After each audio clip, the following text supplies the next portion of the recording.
Now let's move forward to our next wonderful session by Mr. Mayur Bhat, Head of Marketing at Fable Square. He'll be sharing his insights on enhancing digital and operational resilience. Mr. Mayur has 9 years of marketing and sales experience, out of eight of which have been in marketing and design leadership roles. He has in-depth experience in digital advertising, marketing communications, social media marketing, design and content marketing, and so on. His client portfolio spans 240 companies, which includes SMEs and Fortune 500 companies. Let's hear it from Mayur. Let's have a big round of applause for Mayur as well.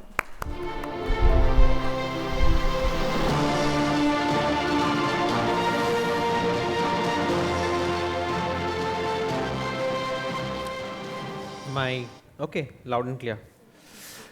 Good afternoon, ladies and gentlemen. I've got a tough slot. It's right after lunch, so please bear with me. And it's a heavy topic as well, a lot like the lunch. So I think Ranjini was probably a better person to explain this, considering she said that she finds D2C easy. I've always found it challenging, but I would love to meet her and find out, a little more and incorporate some of her tips. So basically what I'm trying to cover today is how you can enhance your digital and operational resilience. A D2C brand has many moving elements. In fact, any business you look at will have multiple moving elements, right? And with moving elements, there is a chance for things to go wrong. When things go wrong, when your systems are moving, it's difficult to course correct, fix, and it's difficult to give quality. So my talk aims to give probably a couple of tips to think about how you can streamline your processes and what you could do in these situations. A little bit about myself before we start. Some numbers have changed from what was presented. I think a lot has changed. I've worked for about 10 years for my brand now. I own 2 companies, one of which is my digital marketing agency. We worked from the smallest brand to the largest brand. We've done solopreneurs to Fortune 10 companies. Currently, we're working for the world's largest political party for the current election. And as of today, I've worked on over 1,200 projects globally. My job is to basically make sure that any client I work with, their lead generation and their communication is streamlined. And if they're touching base with any prospect, any lead, any possible client, they look the best in front of their client size. That's essentially my job day to day. So I'd like to start with something basic and simple, right? What is resilience? Where does the word come from? Pardon me. It's the capacity to effectively respond and recover from challenges or disruptions. If you look at any D2C brand, like I said, there are many moving elements from manufacturing, production, logistics, marketing, sales, support, hundreds of moving elements, very difficult to keep track of. One thing goes wrong and you can see chaos and pandemonium throughout companies. I've worked with about 30 brands till date, D2C brands, and I've seen this happen, and generally my touch points are the sales and marketing aspects.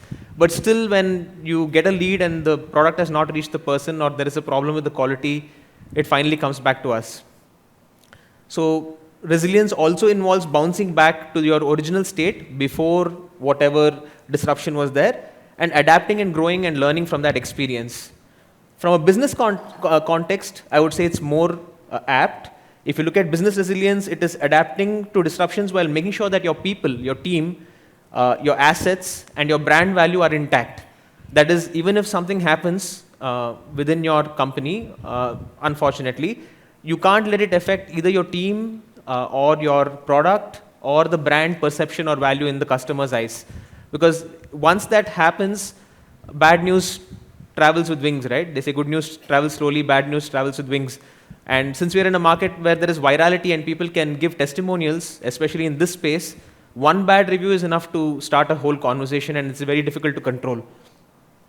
So resilience enables a company to handle crises better and to anticipate future risk. I'll give you an example.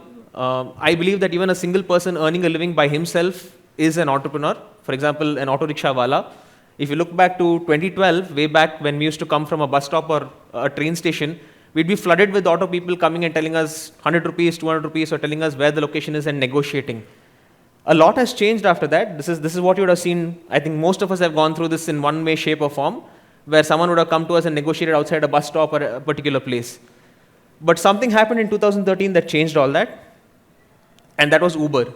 So essentially, it disrupted every single person working in this space of transportation, be it a cab or an auto or any form, it was completely disrupted by Uber. And certain people adapted and certain people did not. And they probably lost their business and they could not sustain. So what did Uber do? How did it make a difference? It basically set customers' expectations at a very high level, keeping prices consistent and making sure the quality of whatever was delivered was high. And a regular auto person might not be able to match that. But certain people did take it in their stride, they did adapt, and even today you can see that if you think back and think to now, your experience in an auto is 10 times better. I'm from Bangalore, I would dread going and talking to an auto person, but today it's a peaceful experience, very seamless, where I just sit and go through the whole journey without even knowing what the person was doing. So what people do is, for auto drivers, the people who adapted, it helped them get more diverse income because there are multiple applications which do that now. And of course, their quality of service improved and they were able to reach people across the city. It's not just where they were standing or where they were camping. They were able to access a lot of people across the city. So even something as small as a person driving an auto is impacted by certain disruptions. So you could imagine how much of an impact it would have on larger brands which have multiple touch points. So do you think this is needed? Of course, a lot of people might think resilience is a big word. Is my company really in the place where it requires it? Is it too much of a hassle or a pain? Well, when I thought about it for myself as well, I realized never in human history has there been so much use of technology and usage of technology or growth of technology. This is the time in the world where technology is growing and being consumed the most. So with that, what happens is you see a lot of transformation. With transformation, you see disruption. I'll give you a typical example. I think one of the gentlemen recently said that content writers are being replaced by AI. So I can attest to that. I had a content team of 7 people. We were servicing 25 clients. Today I'm servicing around 30 clients, but I have only 2 content writers, and we use a lot of AI products. So I could tell you safely that 5 people have essentially lost their jobs, right, with the advent of technology. Though all of us think it makes our email crafting and our proposals easier, a lot of people have lost their jobs, and either they've had to adapt or they've lost out. So if you think it is important or not, I urge you to consider this one point. What you should consider is, do you want to survive or do you want to thrive? That is what decides if you want to bring in resilience in any way, shape or form into your company. If you want to scale and be future-proof, and whatever comes in the way going forward, if you don't want it to affect you, then it is something that you should consider, and I'll tell you how in the next couple of slides. I've kept it as simple as possible. It's a heavy topic. I've made it as simple as I possibly could. Essentially, what we're trying to do is set processes in different parts of our operations, right? So as an owner, you will know multiple things that are happening in the company. You're in the right place in the right time to guide the teams and set processes. Basically, you scan and identify the moving elements in your company. You plan and develop certain processes. You act on it, you engage it, and you see how it's working. And based on the response, based on the feedback, you can adapt, course correct, review, or change. This is essentially just a simple 4-step. It's common sense, but what's important is to consistently use it in all parts of the company. So I just put a simple diagram. This is my thought process about how companies are broken down. So you have systems which are larger, which comprises of people, tools, processes, and more. It's your complete company or a particular part of the company. Within that particular system, there are processes which, say, for example, manufacturing is a process, logistics is a process, lead generation is a process. So within that, you use certain tools, softwares. Say ChatGPT is one of them, your CRM, or Google Ads, or any tool that you use is a means to an end, but it should be bound by or limited by a process. It's only a measure, it's only a way to get a result as long as it fits within the process. I'm stressing on this because I've realized over the last 3 years after COVID, how things have changed. I think Ranjini, Vivek, and Surya in the previous conversation mentioned a little bit about COVID in one way, shape, or form. They did say either it impacted them, helped them, or boosted them, right? For me, as a digital marketing agency, I would think that I would have grown because the demand got crazy. But where I lost out was I was not able to differentiate. Till then, we were just a regular run-of-the-mill agency. I can blankly tell you, though I had big clients, I was not looking at my customers' sales. Post-COVID, my only focus was driving leads for my clients. That was my differentiator. From the moment I stepped in, I understood the need. I clearly communicated that there is a risk involved. This is what I do. I communicated my value proposition. And if people went forward, I was more than happy to support. If not, I was happy to recommend them elsewhere. But I was able to make a certain call out, and my processes are now built around helping a company get leads and scale. That's the only projects I take, and I don't take anything else. So this is a simple diagram. I mean, this is the only other one, okay? So please don't mind. I know it's very vanilla, but if you have a system or a process, you check the vulnerabilities, essentially do it for your critical things that you don't want failing, or you're worried about failing, or the first thing you check in the morning when you go to your office and you take your phone and see if something is okay or not. That's what you should build processes for. Analyze the threats. It might seem that there is no answer, but over time you will come up with it if you're able to think of the problem. Develop a strategy to mitigate it, to cover up for that threat, incorporate it, monitor, review, and essentially come back to the circle again and continue. This is the only diagram I think, I'm pretty sure. So the do's and don'ts in my mind, when I thought about what I did for my brand and 30 of my clients, keep fallbacks for critical processes. That's the first thing I said. If you have something important, for example, my digital marketeers, I have 4, but I always have 2 benched. If one falls sick, one goes on leave, I need someone to run my campaigns, or half my clients will leave. So I always have backups. Constantly analyze and optimize. Even if something is doing well, it doesn't mean it's at the zenith or at the peak. Even if you're very happy with how something is, the world is moving forward. And if you're happy, if you're in your comfort zone, you will be left behind. It's not me who says that, it's a lot of other great people who say that, but I believe it and I take it in my stride, and it's helped me. Essentially, the last clients, the number of clients I had was 240. That was accurate. The last time I spoke about 1 year ago, I think Shyam was also there as one of the speakers. I did have 240 clients. Today I've almost doubled, I'm at 420, and that's purely because I've incorporated some of these things, and I religiously incorporated. I was not satisfied with what I had. Think ahead. Time is a determining factor of resilience. So a lot of important points were made today. Today we use, so I'm only at partial liberty to discuss this. I am doing the campaign for Modi ji's, my company is doing the campaign for Modi ji in Karnataka, and the content we cover is Kannada content, right? So we don't have a Kannada voiceover artist because everything is very, very quick in political campaigns. So we are purely using AI to generate text to speech. And I cannot tell you how brilliant it is. You wouldn't even know that the voiceover that's coming is from AI. So it's advanced so much. We thought ahead, we looked for options. We didn't go to the conventional voiceover artist that we would have otherwise gone scouting for. And now we are more nimble. So I think thinking ahead and looking for solutions is always a good thing. So the don'ts, don't put all your eggs in one basket. It's called single defense strategy. If you have only one way, only one option, if it fails, then you're in soup. So best to always plan ahead and think of a countermeasure. Don't forget to learn from every disruption. So anything fails within my company, if I lose a client, someone is not happy, even if a review call goes badly, we have an AI note taker. It makes notes of every meeting, every conversation, and tells us the summary. We have a full catalog of every single negative comment or issue that's come up in the company so far.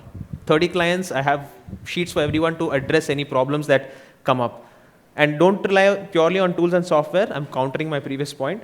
But don't rely purely on tools and software to solve your problems. Look at processes. If I didn't think about this, how to fix every issue, I would never be looking at how to solve it. So I think it's mindset and process before the tools, right? Tools are just a means to an end.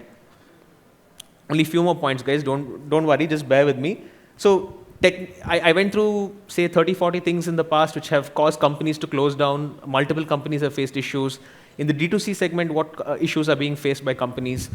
Historically, I tracked some things and I put it in a couple of points. The thing that I noticed the most commonly was technology disruption. Tech moves ahead, we are stuck behind. This is the first and main thing that impacts most companies, because if your competitors do something, you're losing out. Either you're paying more to ship something, make something, sell something, but either way you're losing out and your competitor is not. So being in line with tech is very important. Having someone to do it for you is even better. If you can lean on experts, please do that. Competitive disruption. Every time the competitor slashes their price by 1,000 rupees, my client will say, why is he doing it at this X price and you're not doing it at this price? It's always an apple-to-apple comparison when a proposal goes to somebody's table. No matter what else extra I put, finally it comes to price. So it's very important to know what your competitor is doing and to differentiate. If some people will come to you and say, okay, 1,000 rupees, they won't work with you, it's fine. But as long as you know what you're going to call out and say is your differentiator, at least the people who you should be working with will work with you. Market disruption, this happens often. Entire markets get changed over time. You can look at even cloud kitchens as an example, because most people were conventional kitchens, and after COVID, a lot of people became cloud kitchens. Now probably there are more cloud kitchens than normal kitchens, right? Or equal, maybe in number. Customer expectation disruption. Expectations of customers are constantly growing. What I've noticed is if something is a convenience, someone starts to enjoy it. After a couple of years, it becomes a minimum expectation. If they don't get that, they're not going to be happy. So very important point put up by Ranjini, that she takes feedback from her clients. In general, I urge you to take feedback and understand what the customer is thinking and feeling. Something we never used to do before, but that we do now is with every invoice, we also send a review slip saying, if the work was not okay, let us know how. That's the best time, right? You ask people for money, they will tell you 100 problems. If you don't, they'll probably tell you 2 or 3. So that's the best time. I do end up now getting a lot more feedback, and we're able to adapt and still fix the issue before it becomes serious. And the last thing is things that you might otherwise see. A regulatory issue, for example, I work with a client called BYD. They're a luxury car electric brand from China. Recently in Karnataka, do I have another mic? Okay, sorry, thank you. Recently the tax for electric luxury cars went up by 10% and their sales dropped. Every month I was able to generate about 100 leads.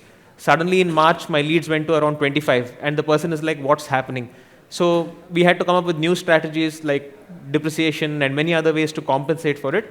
But there are things like this which happen. Workforces, team leaving, younger generations are very hard to work with. Believe me, I'm one of them. So I can tell you that hiring people who are younger now is going to be extremely hard. I think might as well accept it and move forward and figure out other methods. But yeah, being obsolete is the only other thing. Doesn't happen often, but it does happen. What you're offering basically becoming obsolete. In my case, that would be, for example, social media posts just for vanity metrics, like getting likes and clicks and shares and all that. I moved from that to lead gen, and that's much more of a value. I think we're almost done. I think it's just 2-3 case studies that I've shown, live examples that happened to me. One of my clients who's into architecture was solely dependent on SEO for their lead gen. 40 keywords, he was on the first page of Google for around 25. He was working in my agency for 2 years. There was an algorithm update called BERT in 2019 October on Google, and overnight he fell to the 4th, 5th page. 2 months in a row he didn't get leads. So what we did was we figured out that Google Ads is the best method to use to still get him in the first until he comes there. And we're still working with this client. It's been 4 years now, 5 years now. So always look for a backup. There is always a solution. You might have to spend money sometimes or more time or a resource, but it's worth it in the long run.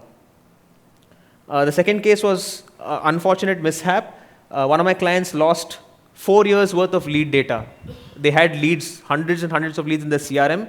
They lost access, or it got deleted, or something happened and they lost all of it.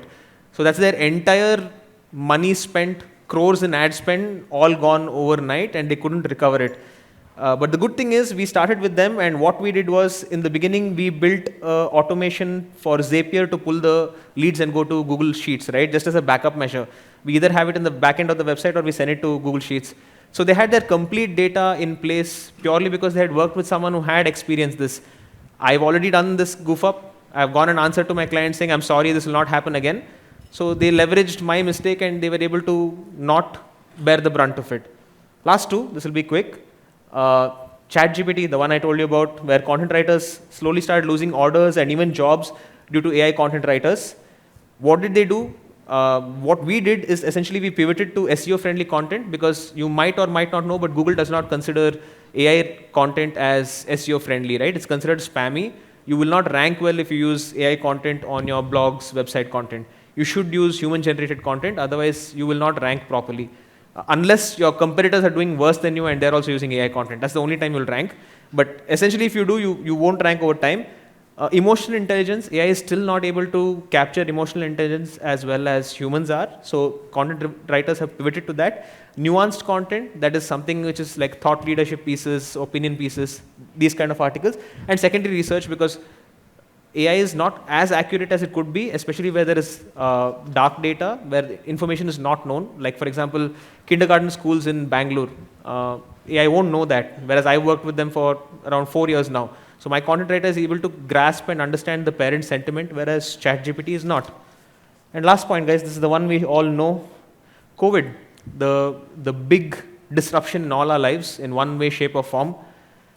But a lot of brands did well. Cloud Kitchens did well. Urban Company, I got my haircut from them all the time. Licious, brands which are able to deliver meat straight to home. So if I were to give you two last points, I would say keep competitive resilience, know what your competitors doing, and innovative resilience. Always innovate or it's bound to happen that we will perish. That's all. Thank you.